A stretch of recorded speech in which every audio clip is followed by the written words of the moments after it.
საქმეში მონაწილე, მაგრამ ამ საქმეში გართმევთ რა არის მონაწილეობა არ მქონდა მიღებული. დამაკავესა ფოთის საქალაქო სასამართლომ 2016 წლის პატიმრობა, რომელიც შემდგომ ქუთაისის სააპელაციო სასამართლომ გადააკვალიფიცირა და როგორც პროკურატურა მოითხოვა, რომ ჩემთვის შეეცვალა 262-ის მე-4-ის ნაწილი და მოითხოვა 376, ანუ ეს არის დანაშაულის გაუცხადებლობა და მე მქონდა ნარკოტრაფიკი. მაგრამ ეს ყველაფერი მოხდა მას შემდეგ, რაც ჩემს ოჯახზე განხორციელდა ზეწოლა, რომელსაც პირადად აწარმოებდა მაშინდელი მთავარი პროკურორის მოადგილე, პირველი მოადგილე ჩხატარაშვილი დავითი, რომელმაც დაიბარა ჩემი ოჯახის წევრები მასთან პროკურატურაში და უთხრა, რომ თუ კი მამა თქვენი არ გააწმენთ, მამა თქვენი რომ გვაჩუქოს მანქანები და ოქროულობა, რომელიც მაშინ ჩამოთმეული იყო ჩემს ოჯახზე, აგრეთვე სახზე იყო ყადაღა გადებული და ყადაღაც არ ბინანსას დაკარგავთ, მანქანასაც ყველაფერს ვიჩუქებთ, თუ ძალით არა ნებით თუ არ მოგცემთო. და იძულებული გახდა ჩემი ოჯახი, რომ ჩემი ოჯახის წევრები, რომ რადგან ბინათა უბინაო რჩებოდნენ, გადაეფორმებინათ მინდობილობა ვინმე პატა სიმონიშვილზე, რომელიც იყო კუდის გამომძებელ გოგოტიშვილის ჯგუფელი. ორივენი რუსთაველი არიან, ორივე ერთდისხილა გამთავრებული და ერთ ჯგუფში იყვნენ. და დღესაც მეგობრები არიან. მაგრამ აღსანიშნავია ეს ფაქტი, რომ ამ სიმონიშვილმა სასამართლოებზე აღნიშნა, რომ მას როგორც კი ჩემაშვილმა მინდობილობა გაეუფორმა, ის არ წასულა, არცად წავიდა პირდაპირ სახლში რუსთავში, არ ყოფილა არც ფინანსთა სამინისტროში, არც შინაგან საქმეთა სამინისტროში, არც ეკონომიკის სამინისტროში, ანუ მინდობილობები წაიღო გამომძებელმა გოგოტიშვილმა, რომელმაც სიმონიშვილის სახელით 2 წლის შემდეგ გააფორმა ყალბი ჩანაწერით ეს მინდობილობები და დაესაკუთრნენ ჩემი ქონება. მე იძულებული რადგან ვიყავი მომცენ 2 წელი, რომელიც მოიხადეს სულად არც ერთი დღე არ მაპატიეს. გარდა ამისა, ჩემს საქმეში ფიგურირებს განჩინება ფოთის საქალაქო სასამართლოში, ქუთაისის სააპელაციო სასამართლოში, რომელიც შემდეგ გუზენაესმა სასამართლომ დატოვა ძალაში, რომ მე აღნიშნული ნივთები და მანქანები დამიბრუნდეს უკან, რომელიც რომ გამოვედი ციხიდან 2012 წლის 1 ივნისს 2 ივნისს გავაუქმე მინდობილობები. როგორც კი გავაუქმე მინდობილობები, ჩემი ნივთები ინახებოდა კუდის დეპარტამენტში. 7 ივნისს გადააფორმეს ოქროულობა ეკონომიკის სამინისტროზე. 24 ივლისს გადააფორმეს ჩემი ავტომანქანები MVD-ის სახელზე, შინაგან საქმეთა სამინისტროს სახელზე. როცა მაშინ ბაჩო ახალაია იყო შინაგან საქმეთა მინისტრი. მე ბაჩო ახალაიას 16 ივნისს მიმართე წერილით, რომ დაებრუნებინათ ჩემი მანქანები და ჩამორთმეული ნივთები. დამემბარეს კუდის შენობაში და დაებრუნეს ჩემი იარაღები, მობილური ტელეფონები, თანხა, რომელიც ჩამომართვეს დაკავების მომენტში და ჩემი შვილის სახლის შეგეძლოს ჩამორთმეული ნივთები. ხოლო ავტომანქანებზე და იმაზე რა ქვია, ოქროულობაზე არავითარი რეაგირება არ მომხდარა. შემდეგ არ დამიტოვებია არც ერთი ინსტანცია, რომელიც არ მიმართა. ეს იყო ბაჩო ახალაია, შემდეგ ეკატერინე ზღულაძე, მაშინდელი შინაგან საქმეთა მინისტრი, მასაც მიმართე. ეკატერინე ზღულაძიდან მოვიდა გენერალური ინსპექციის წარმომადგენლები დამკითხეს და გენერალურ პროკურატურას გაუგზავნეს წერილი, რომ სადაც მითითებულია 19 ფურცელი დანართი, რომ შეესწავათ აღნიშნული საქმე და პასუხი ეცნობებოდათ. არავითარი რეაგირება არც იქედან. ამის შემდეგ შინაგან საქმეთა მინისტრი იყო ირაკლი ღარიბაშვილი. მასაც მიმართე წერილით, სიდანაც აბსოლუტურად არაფერი პასუხი არ მიიღია. ამის შემდეგ იძულებული გავხდი ისე მიმართა საქალაქო სასამართლოსათვის. საქალაქო სასამართლოს მიმართა აგრეთვე ყადაღის დადებაზე, რომელზეც მოსამართლე ვლადიმერ გაკამაძემ დაადო ყადაღა ამჩებს ნივთებს და მანქანებს და აუგზავნა ეკონომიკის სამინისტროს და შინაგან საქმეთა სამინისტროს ავტომობილებისა და ოქროულობის რეალიზაცია. რომელიც ყადაღა დღესაც მოხდებს და ჩემი ავტომანქანები არის MVD-ის ბალანსზე, ხოლო ოქროულობა დევს ეკონომიკის სამინისტროს მომსახურების სააგენტოში და ჯერჯერობით ვერ ყიდიან. მაგრამ ამავე დროს საქალაქო სასამართლომ არ გაეზერა ჩემი მოსაზრებები და არც პატა სიმონიშვილის მოსაზრებები, რომელმაც სასამართლოზე განაცხადა, რომ არავისთვის არაფერი არ უჩუქებია, არავისთვის არაფერი არ მიუცია და ანუ მისი ეს რა ქვია ხელისმოწერა არის გაყალბებული. და გამომძიებელმა იმან მოსამართლე კაკაბაძემ მითხრა რომ თქვენ ვერ დამიმტკიცეთ რომ პროკურატურამ შეცვლა მოახდინა თქვენზე როგორ გაბედავდაო პროკურორიო კოჭლამაზაშვილიო რამეს რეაგირებით საკეთებას რატო არ მიმართეს ზემდგომსო და ზემდგომისთვის ვისთვის მიმართა როცა მთავარი პროკურორის პირველი მოადგილე ჩადრაშვილი საქმის კურსში იყო და ჩემი ცალკე იბარებდა იქ რომ შანტაჟით და იძულებით ესეთ წაერთვია რაღაცეები. ანუ პირველი სასამართლომ საქალაქო სასამართლომ უარი მითხრა რომ მე ვერ დამამტკიცე დადატანებით ნივთების ჩუქება. ამის შემდეგ იყო სააპელაციო სასამართლო თბილისის ეთდაშვილი იყო მომსახურებელი მოსამართლე თუ სასამართლოს თავმჯდომარე კოლეგიის თავმჯდომარე რომელმაც ჩაატარა რამოდენიმე სიტყვა დაახლოებით 7-8 სიტყვა. შემდეგ 3-ჯერ გადაიდო განაჩენის გამოცხადება და ბოლოში მივედით განაჩენის მოსასმენად და გამოაცხადა რომ ვინაიდან საქმე ხანდაზმულია, არ ექვემდებარება განხილვას. მე უბრალოდ მაინტერესებს თუ კი საქმე ხანდაზმული იყო, რატომ განიხილა ეს პირველ სასამართლომ, მაგრამ თუ ჩაატარა ცადაშვილმა 7-8 სიტყვა. ან სასამართლო როგორ იყო საქმე ხანდაზმული, როდესაც მე გამოვედი პირველი ნის ციხიდან და ორი ნის უკვე გავავაქვე მინდობილები და მის მერე ბრძოლობ რომ ყველაფერი დავიბრუნო უკან. ეხლა საქმე არის უზენაეს სასამართლოში. არ ვიცით რა შეიძლება უზენაეს სასამართლო თან ეცადაშვილმა ეს მეთქა სააპელაციო სასამართლომ რომ თუკიო სასამართლო უზენაესიო ამასო დააბრუნებს ამ საქმეს უკან ისევ ძიებაშიო აი მაშინ ჩვენ უკვე დავიწყებთო გეკუთვნით თუ არ გეკუთვნით თუ ეს ნივთებიო ამაზე უკვე ფიქსოდა ეხლაო როგორც ხანდაზმული საქმეო წყვეთ ამ საქმეზე მუშაობასო პროცესად საქმის პროცესში და განხილვების დროს კიდევ ერთხელ უთხრა ეკონომიკის სამინისტროს კარგიო ამანო თქვათო ვერ დაგისაბუთათო თუ წაართითო თქვენ დაუსაბუთეთ რომ არ წაგეთრევიათო სადნახითო თქვენ დამისახებთო ერთი ადამიანიცო კიო რომელიცო ციხეში მჯდომი კი არაო გარემჯდომაო რომელმაცო უბრალოდო თავისიო ნიშნობის ბეჭდებიო ანათლი ჯვრები რამეო შეწირაო ემასო რა ქვია უსახსროო სახელმწიფოსო და ну რა თქმა უნდა ასეთი რამე ფაქტი ცხოვრებაში არ არის ან მე კიდევ ერთი რაღაც მაინტერესებს აი როგორ თუ კი არსებობს საქართველოს ისტორიაში სასამართლოს ისტორიაში ასეთი რაღაცა რომ 262-ის მეოთხე დაკვალიფიცირდეს სააპელაციო სასამართლოზე ჩამოვიდეს 376 ნაწილში. როგორ შეიძლება ასეთი რაღაცის გაკეთება?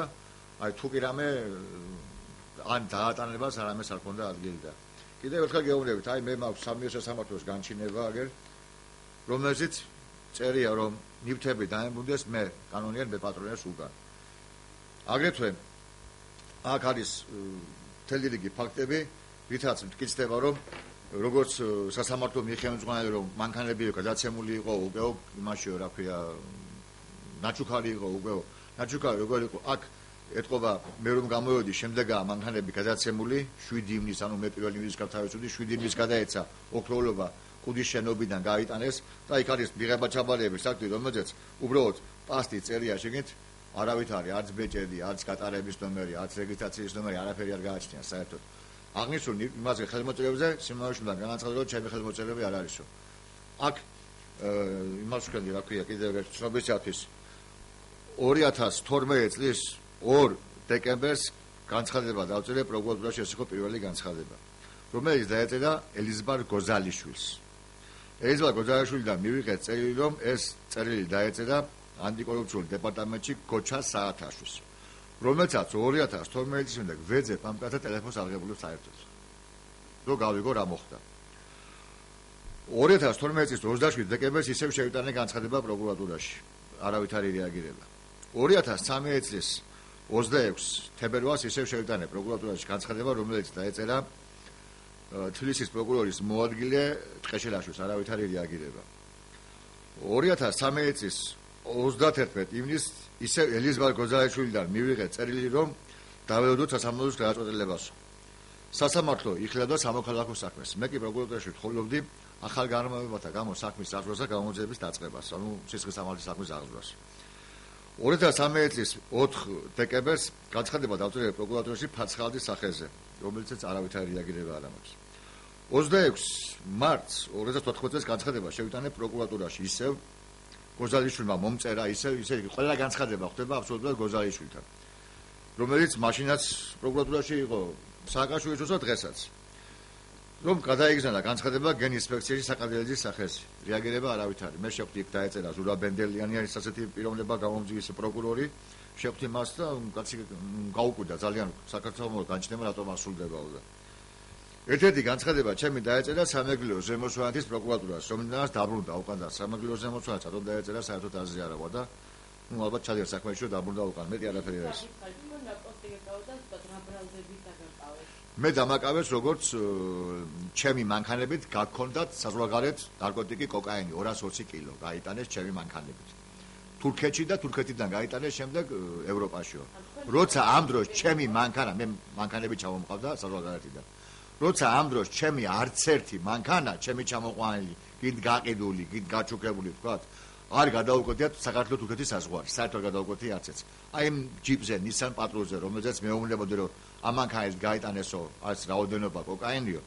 Nissan Patrol-ი არის საერთოდ ისეთი ჯიპი, რომელსაც წინ შიტოკისში იყო დამაურული, ანუ იმაში აი ასეთი სკინის შიტოკები აქვს, რომელსაც გამორიცხულია 220 კილო კოკაინისკენ და 1 კილო კოკაინის დამალვაც კი.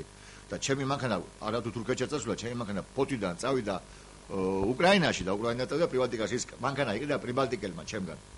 ნუ გადაუფორმე მე პრიბალტიკელს ის მანქანა და იმ მანქანას კაცი რომ მეკლა მე უნდა დავიჭირეთ. და რამდენი მანქანა ჩამოგავთ? მე ჩავამართვეს ორი მანქანა, სახის მანქანები, რომელიც ერთი უბრალოდ ჩემი ნომერი მქონდა და უბრალოდ ჩემი ქალიშვილის მანქანა იყო და ჩემ სახელზე გადმოვაფერე ნომერი არ დამკარგულობდა, ჩემი ქალიშვილის მანქანა იყო Jetta, Volkswagen Jetta, მაშინ იყო TZG 3.7-იანი და მეორე იყო Mercedes-ი 99 წლიანი ვერცხლისფერი, რომელიც იყო ტრანზიტულ ნომრებზე, ჩამოყვანილი იყო ერთი კვირის გერმანიიდან, რომელთაც დადიოდა შემდეგ კუდის თანამშრომლები გაუფორმებელი და გაუბაჟებელი მანქანით და ჯარიმა მომივიდა მე, რომელიც მე ჩემაშვილმა ირბინა რუსთავის იმაში, რომ მამაჩემი დაჭერილია და პატიმარია და რა თქმა უნდა ბრიგადა აფორმებდა მანქანასო და აი ეს მანქანები ორივე დღეს MD სამინისტროს სახელზე არის და დადიან მათი თანამშრომლები და ოქროულობა დეს ფინანსთა სამინისტროს მომსახურების სააგენტოში და ახლა თუ კი მომივა მე უზენაეს სასამართლოდან გადაწყვეტილება იმისი, რომ ეს პირველი ორი სასამართლო იყო როგორ ვთქვათ, ნორმალური და არ იქონებდებარებიან ჩემი საქმის განხილვას, აი უკვე მაშინ ყადაღა მოეხსნება ამ ოქროულობას და მანქანებს და უკვე გადავა რეალიზაციის სფეროში. აი ასეთი იყო ეს საქმე და თქვენ რომ განახათ ეხა აქ როგორი საბუთები აქვს და როგორი ისა პროკურატურას მიწერილი და იმაზე, აი აქ მიდევს ყველაფერი, უბრალოდ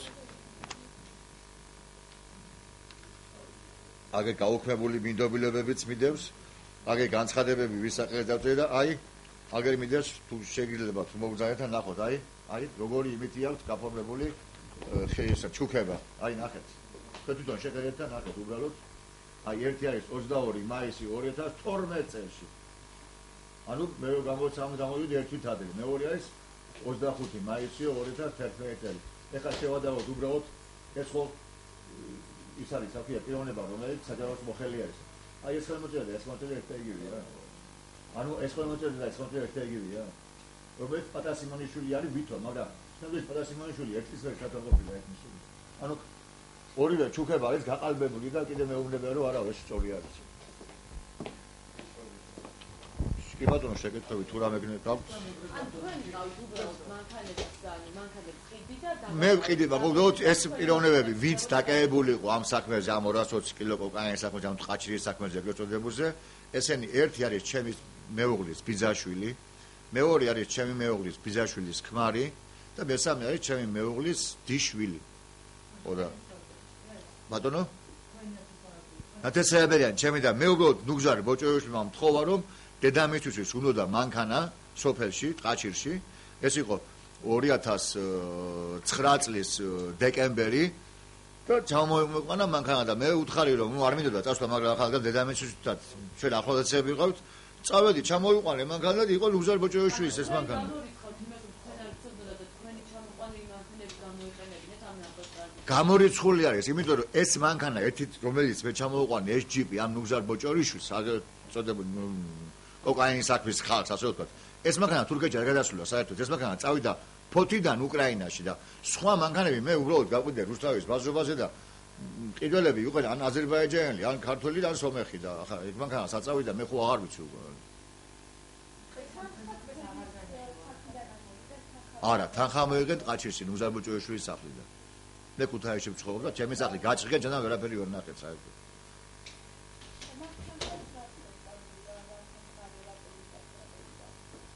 ეს თანხა რო ამოვიდა მეოთხე დღეს ბატონი სააკაშვილი და თქვა რომ ეს თანხითო ამ თანხითო მეო პირველ კლასელებს დავასაჩუქრებო იმითო კომპიუტერებით ანუ ეგრევე მიცა ეგრეთ წოდებული ბრძანება თავის ჯგუფს რომ ეს თანხა უნდა ყოფილიყო კიდევ თუ არა დანაშაულების გზით შეძენილი მაგრამ ამ დროს ეს თანხა საწავიდა კაცმა არ იცის იმიტომ რომ აქ ჩემს გარდა სხვა ის არის კიდე რა ქვია ადვოკატები და ესედია ჩარეული ამ საქმეში ჩემი საქმე ცალკეა გამოყოფილი ახლა ამ წუთში ვამბობ ეს თანხა სეტაელი არ ბიუჯეტია და არც თარაში და ეს თანხა ქონებით გათხოვების საერთოდ გამოგვიშვეს ციხიდან 2 წლის შემდეგ და ეხლა ითხოვთ რომ სასამართლომ განიხილოს თქვენი საქმე და დაგიბრუნდეს მის ქონება რომელიც კი ბატონო მაგრამ სასამართლოს განხილვა წესით არ ჭირდება ამ საკითხს იმიტომ რომ მოდით ასე ვთქვათ სააკაშვილის სასამართლომ მე ქონებები დამიბრუნა სამივე სასამართლომ სამოქალაქომ პირველი ინსტანციის სასამართლომ სააპელაციო სასამართლომ და რომელიც დატოვა უცვლელი უზენაესმა გამოვედი მოვითხოვე ჩემი ქონებები და მაშინ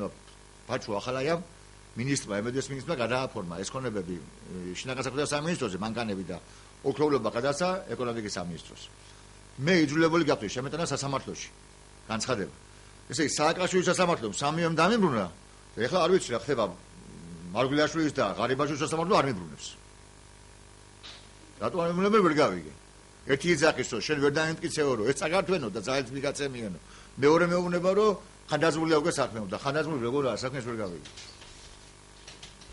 და ამ დროს თან კიდე მესამე პროკურატურაში მაქვს 8 განცხადება დაწერილია საერთოდ 0-ია ყურადღება პროკურატურიდან ესე გამოდის იძულება იმაზე რომ ჩემით რომ ან მივადგე ჩატრაშვილის ოჯახს ეხლა როგორც მე ვიყავ დაკავებული და მოადგა ჩემ ოჯახს ისე მივადგე ახლა მე მის წორშვის და მოთხოვე დაემბრუნე სასამართლოში მართლა თუ როგორ არ ვიცი ან დავტოვო საქართველოს მოქალაქეობა გავიდე საზღვარგარეთ თხოვე იმას აფიას რომელი ქვეყანა თავისუფალი და მე იქიდან დავიწყო იმაში რა ქვია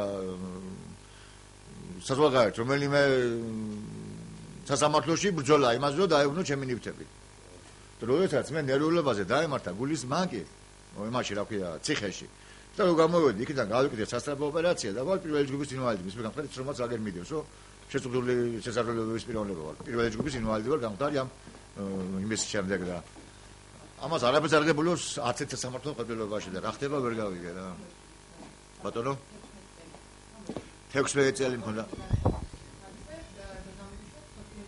2 წელი მომწე შემდეგ ხო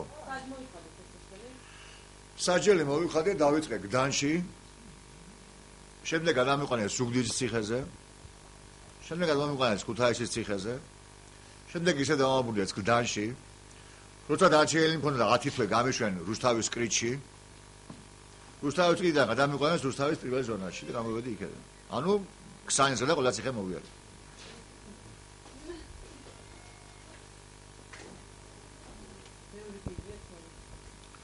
არა უბრალოდ მე კაკაბაძეს მიყვეს რომ როგორ მოხდაო კაცო პროკურორი ვარ როგორ გაგიბედა მაგიო და ისე მელაპარაკება ვით რომ საქართველოში არ ცხოვრობდა ეს პიროვნება და ჩამოფრენილია ზეციდან და თავარი პროკურორის პირველი მოადგილე საქმის კურსში იყო და ვისის რომ მიმართა ან მაშინ როგორ მიმართა იმეც უცად მე ციხეში ვიჯექი და მაშინ დამეწყო ჩივილი რომ არიქა დამეხმარეთ თქვა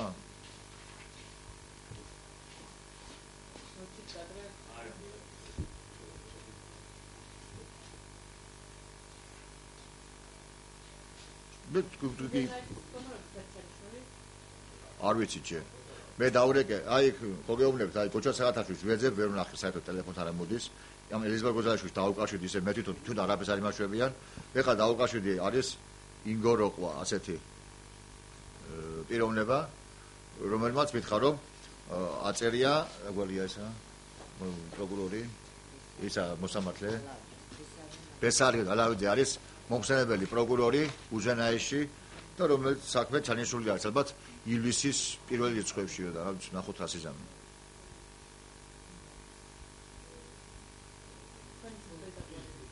თეიმურაზ გავაშელიშვილი